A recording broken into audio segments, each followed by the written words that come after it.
Hey guys, what's up? We are back with some more reactions after dark, and we of course going to be watching She Couldn't Get Pregnant and was murdered for being a failure, obviously by Dark Asia with Megan. We're continuing on with the Dark Asia week.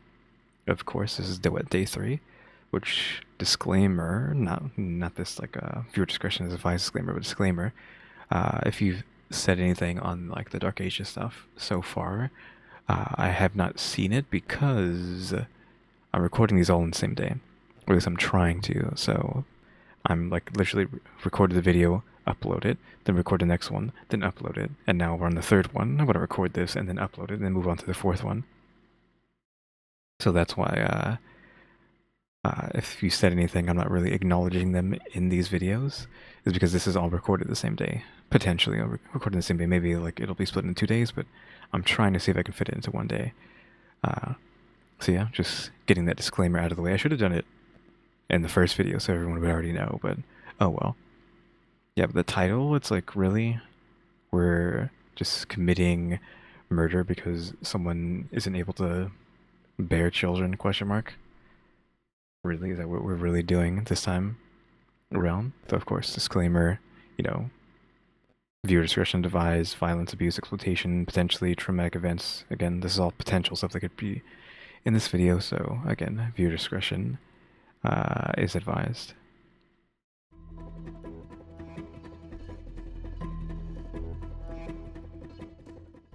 What drives you in life? Is it your career, financial security? Maybe it's building the perfect family, a loving partner, children's laughter filling your home. We all chase different dreams, even twins can want completely different things. But imagine living in a place where your worth as a woman hinges on one thing alone, your ability to bear children.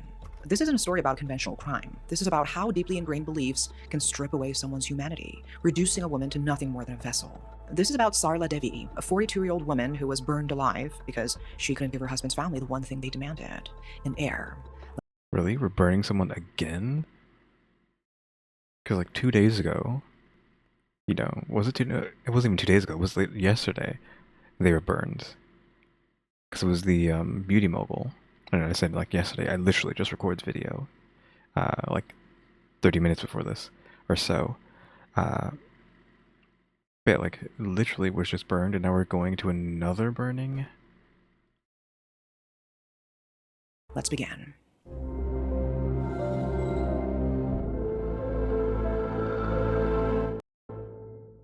September 17th, 2025, Tuesday afternoon. A group of men from Kakda village in Deeg district, Rajasthan, India, are sprinting toward the nearest police station under co-police jurisdiction. Back in the village, women are rushing toward a house where thick black smoke billows into the sky around noon. But this isn't a house fire. According to the family inside, they're cremating their daughter-in-law who supposedly died in an accident. Outside, chaos erupts. Villagers and police demand entry, while family members, along with some sympathetic villagers, form a human barricade, screaming back, desperately protecting whatever's happening inside. Behind those walls, they are frantically building a makeshift cremation pyre using dried cow dung. Why the rush? Why Okay, again with the cow dung. Just like last time. Why not use a proper cremation facility? To understand that, we need to go back to where this tragedy began. The Singh family appeared picture perfect from the outside. Supir Singh, the family patriarch, lived with his wife Rajwati and their 5 children, Ashok, Trilok, Raju, Pooja, and Poonam. Neighbors knew them as a warm, tight-knit family. Nothing seemed amiss. Then Ashok met Sarla Devi. Sarla was a sweet, gentle woman from the nearby Raunija village in the Nagar police station area. She had a beautiful smile and a kind word for everyone. Her father adored her. Her brother Vikrant cherished her. They wanted nothing but the best for their beloved daughter and sister. In 2005, when Sarla was in her 20s, she married Ashok Kumar. On the surface, it looked like a fairy tale. Her new family welcomed her with open arms. Her husband seemed loving and attentive. His siblings treated her with respect. Everything seemed perfect. But as the years passed, 1 year, then 2, then 5, then 10, without Sarla becoming pregnant, that perfect facade began to crack. Okay, so we're in her 30s now. I'm assuming it's not until her 40s is when this tragedy ends up happening. And here's what you need to understand. Sarla wasn't infertile in the medical sense that we know for certain. Okay, if not, then what's going on? The truth is, no one ever bothered her to find out. Neither Sarla nor Ashok underwent proper medical examinations to determine why conception wasn't happening. Okay, so they don't even know why conception wasn't happening. Like she's saying, he could have been infertile for all they know, question mark. And yet she was the one who, I mean, it didn't matter either way, but she was the one who got punished for it. happening. In their world, such questions were never asked. The assumption was automatic and absolute. If a wife doesn't conceive, it's the wife's fault. And this is crucial to understand this case. Infertility can stem from either partner or both. It could be hormonal issues, structural problems, low sperm count, stress, lifestyle factors, underlying health conditions. Modern medicine recognizes that conception requires both partners to be fertile, and even then, timing and countless other factors play a role. Some couples conceive immediately, others take years. Some need medical intervention, some never conceive naturally but could with treatment. But in Sarla's world, none of that mattered. In many Yeah, it's actually weird to think that it's actually harder to conceive than you're led to believe in your teens, right? Because in teens, it's like, oh, you gotta use contraceptives, yada yada yada, or else the baby is immediately gonna happen. And it might just be because, in your teenage years, I don't want to use the word prime because it's like, that could be considered weird, but I'm going to use it just to make a point. Like, you're like in your prime for, I guess, conceiving. I don't know. I don't know if that's accurate or not. But you have to worry about like child pregnancies constantly. A couple teenagers fool around once, and now all of a sudden you have to deal with child pregnancy. But then you have like actual like adult 20, 30-year-olds trying to have children, and possibly doing it daily, trying to conceive and not getting anywhere, right? So it's weird how all that stuff works. That's the joke that people usually say. Teens takes like a split second, but if you're actually trying to do it as an adult, it takes a gajillion years to try to make a child. Question mark. Many rural communities, particularly in parts of Asia where patriarchal systems run deep, having children isn't just expected. It's seen as a woman's fundamental purpose. And the pressure is suffocating. If you can't conceive, you're labeled broken, cursed, useless. Your entire identity gets reduced to this one biological function. And the blame, it always falls on the women. And there's the tragic case of a woman in North Shenxi, China, who jumped from a hospital window because her family refused to allow a cesarean section, insisting on natural birth despite doctors' warnings. Okay, a C-section. Does that imply she had a baby, or she had a baby in her, but they wouldn't let her have a C-section, so she self-exited because of that? Both mother and baby died from the fall. Okay, yes, she did have a child, but they wouldn't let her have a C-section. After birth, the judgment continues. In Indonesia, traditional practices pushed by elder family members, like feeding rice to newborns or aggressive infant massage, have led to preventable deaths. So in some places, personal opinions override medical advice, and lives are lost. For Sarla, the nightmare unfolded gradually, then suddenly. According to her brother Vikrant, those first few years were genuinely happy. The family loved her. Ashok was a good husband. But as year 3 became year 5, year 10, then year 15, without a pregnancy, the questions started. Then came suggestions for prayers and traditional remedies. Then came the accusations.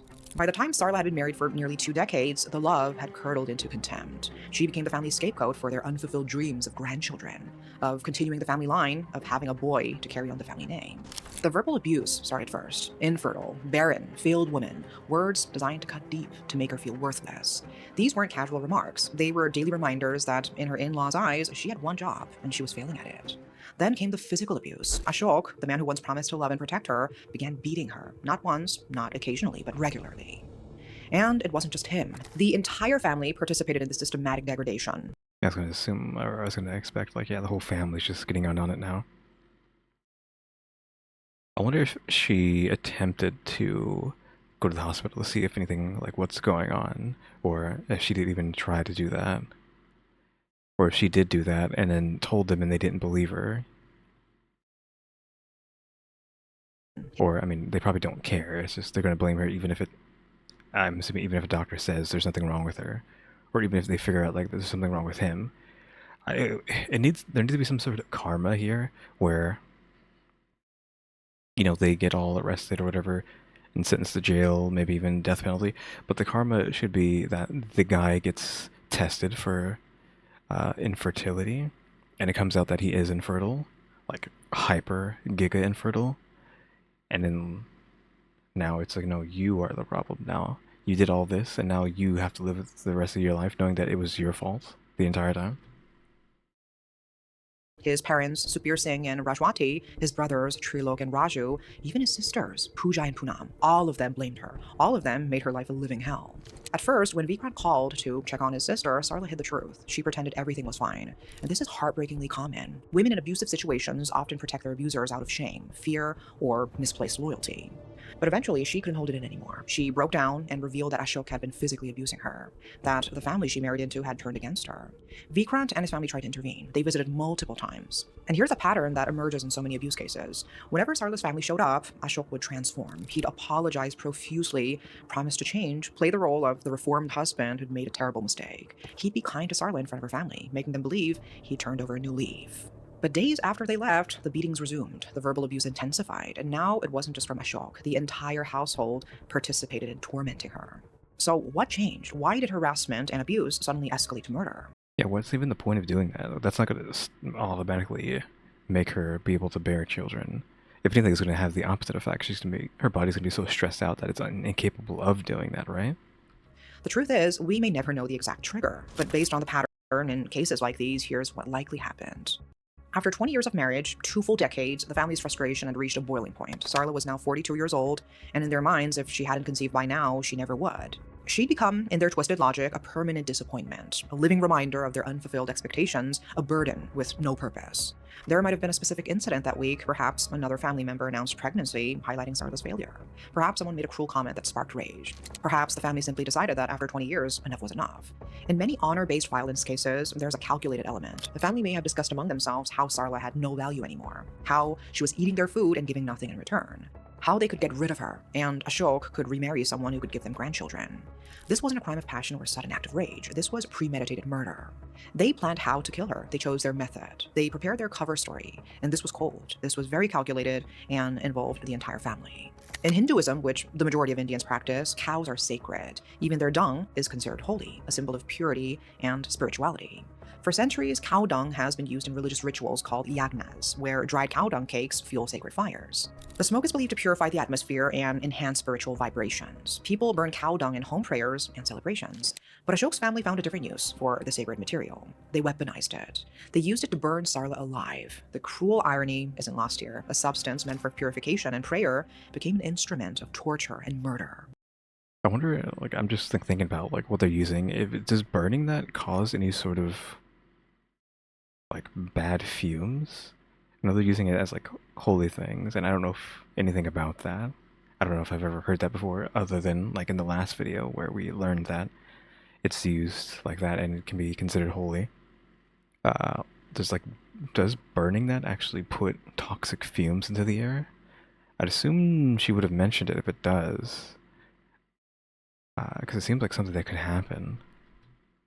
But I don't know anything about it, so who knows? Tuesday afternoon, around 12 p.m., the family put their plan into action. They gathered cow dung cakes and constructed a pit near their home, in or near a small storage structure called a bithora. Then they dragged Sarla to it. Whether they tied her down or simply overpowered her, we don't know. But what we do know is horrifying. So if you try to imagine it, the woman they once claimed to love, once welcomed into their family, was being consumed by flames. Her skin reddened, blisters erupted across her body. The smell of burning flesh mixed with cow dung smoke. She struggled, she screamed, then she stopped, realizing there was no escape, no one coming to save her. And her family, Ashok, Supir Singh, Rajwati, Trilok, Raju, Pooja, and Poonam, they just stood there, watching, those teary, desperate eyes slowly disappearing into the smoke and flames. They didn't help her. They were the ones who put her there, all of them. Every single family member named in the FIR participated in or witnessed this murder. But here's where their plan started to fall apart. The fire didn't completely consume her body. Despite the flames and smoke, only half of Sarla burned to ash. The rest remained, horribly injured but intact, evidence of their crime. The family realized they had to finish this cremation, and quickly. When neighbors noticed the massive plume of smoke rising around noon, they came knocking. The family had their story ready. Sarla died in a house fire, an accident. They were just performing the cremation. But the neighbors weren't buying it. The story had holes. Why cremate at home instead of a proper facility? Why? Yeah, what do you mean you're cremating at your house? Like, clearly that's not normal. If they immediately question, like, why are you doing this at your house? That's not normal. Why the rush? Why were they being so defensive? Someone contacted the police and Sarla's family. Now it became a race against time. Police from Kofi Police Station, under the direction of Station Officer Mahendra Sharma and Superintendent Om Prakash Meena, were coming. But Ashok's family heard about the tip-off too. They worked frantically to complete the cremation before anyone could stop them, trying to destroy the evidence of their crime. Outside, the scene devolved into pandemonium. Men ran for the police, women wept, fearing the worst. And here's where things get even more disturbing. Villagers blocking the police from entering. Some villagers actually sided with the family, whether out of loyalty, fear, or shared beliefs about worthless, childless women. Several villagers joined the family in blocking police entry. The scene turned violent. When police tried to intervene and stop the cremation, they were attacked, not just by family members, but by villagers too. Officers had their uniforms torn, they were scratched and beaten. Everything to protect what was happening inside, where the women of the family desperately tried to keep the fire burning to destroy Sarla's body completely. One officer managed to slip away and call for backup. When reinforcements arrived under Superintendent Om Prakash Meena, they finally overpowered the crowd, blocking the entrance. Inside, they found Sarla's half-burned body. They immediately transported her to D Hospital, where a medical board would conduct the post-mortem examination. When Vikrant received the call, his world collapsed. He rushed to D Hospital, but by the time he arrived, the police had already taken possession of his sister's body. Learning the circumstances from the police, he immediately knew this was murder. Vikrant spoke out about his sister's suffering. He explained how the family's love turned to cruelty when the promised heir never arrived. Yeah, so he's just gonna tell them, yeah, they were abusing her, beating her up all the time, just verbal abuse, yada yada yada. So like, there's no way that this just happened. Plus, you think that the cops slash hospital slash someone would know, like, oh yeah, she died in a fire recently, so we're just trying to cremate. Like that would be documented somewhere, right? Not just like, oh yeah, this happened, so now we're just gonna immediately cremate her.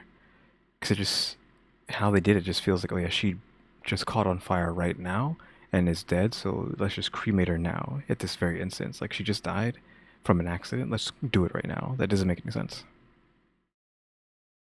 How Sarla endured constant verbal harassment, calling her infertile and failed woman. How she suffered frequent beatings, so severe that he and his family had to come to the village to intervene multiple times. And there's this pervasive cultural belief that once a woman marries, she belongs to her husband's family. Although Sarla's family didn't subscribe to this view, they also couldn't monitor her constantly. They had their own lives in Raunija village. When they did visit, Ashok would put on a performance, apologizing, promising to change, playing the reformed husband. An investigation launched immediately under Ko police station. Police questioned villagers, collected testimony, and documented the crime scene. You assume some of those villagers that were like stopping them from getting in there should be arrested too. Formal cases were registered for murder, destruction of evidence for attempting the home cremation, and assault on government officials. When police searched Ashok's house, it was empty. Ashok, his parents, Sukhbir Singh, and Rajwati, his brothers Trilok and Raju, his sisters Pooja and Poonam, all gone. They had fled the moment the police overpowered the guards and evacuated Sarla's body. They knew what they'd done. They knew it was murder, and they ran. Sarla's body was returned to her family after the medical board completed the post-mortem at D Hospital. She finally received the dignity in death that was stolen from her in life. Her family cremated her properly with the love and respect she deserved. Meanwhile, the 7 accused remain at large. Despite ongoing investigations led by Superintendent Om Prakash Meena and the formal FIR filed by Vikrant naming all perpetrators, no arrests have been made. As of today, this case has no solution. Okay, so they just got away with it, unfortunately. That sucks. I was hoping, like, they would be caught, arrested, maybe even someone would get the death penalty, and then they would test that guy and be like, okay, you're infertile. You did this for nothing. You're dumb. No arrest so far, no justice for Sarla Devi.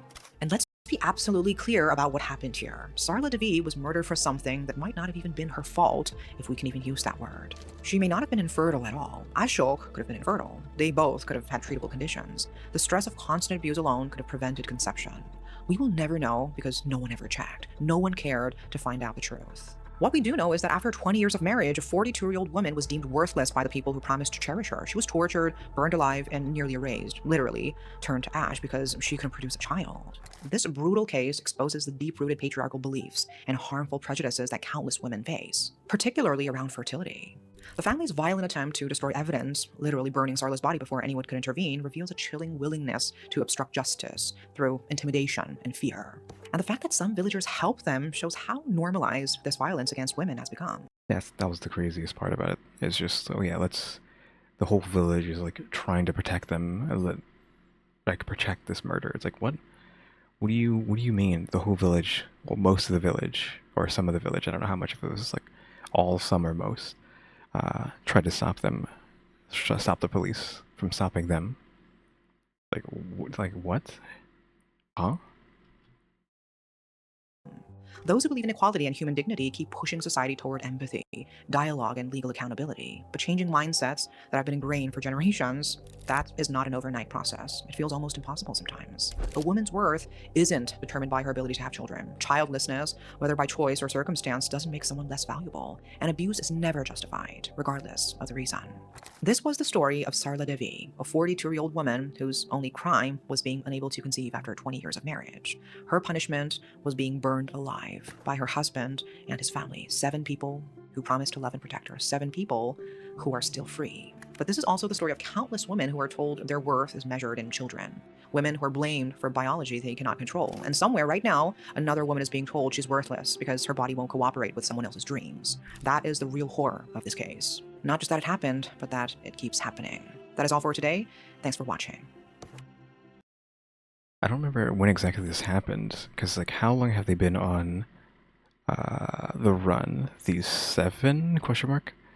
Because it's September 17th, 2025 is at the very beginning here, so I'm assuming that's around when it happened, so we can only hope that they all get caught at some point, possibly get some pretty big penalties, and freaking force that guy to take a test and find out that he's the one who's infertile, and the entire family is just trash, question mark. Alright?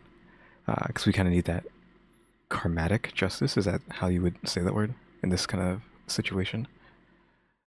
Though, yeah, again, like, it's weird that we have, like, 2 stories in a row that have to do with, like, the dung, but I'm guessing it just happened to, like, not work out that way. I mean, she's the one who makes a video, so she probably did that on purpose.